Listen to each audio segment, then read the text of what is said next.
আসসালামু আলাইকুম সুপ্রিয় দর্শক শ্রোতা। দিনে দুপুরে শহীদ মিনারে কন্টেন্ট ক্রিয়েটর রাকিবকে গুলি করে হত্যা। গতকাল সন্ধ্যার পর থেকেই এই নিউজটা ফেসবুকে ছড়িয়ে যায়।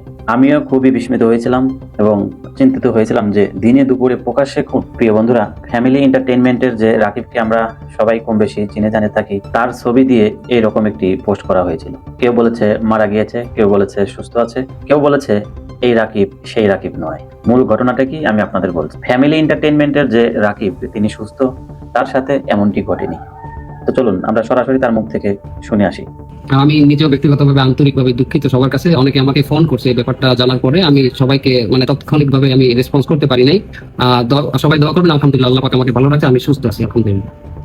এই রাকিবকে আমরা সবাই চিনে জেনে থাকি। তবে হ্যাঁ, এমন ঘটনাটি ঘটতে পারে ঢাকার বাসিন্দা রকিবের সঙ্গে। কেননা এই ভিডিওর ঠিক কমেন্ট বক্সে গিয়েই আমি দেখেছি একটি পিকচার, যে পিকচারে উল্লেখ করা হয়েছে এই ব্যক্তির সাথে ঘটেছে এমনটি।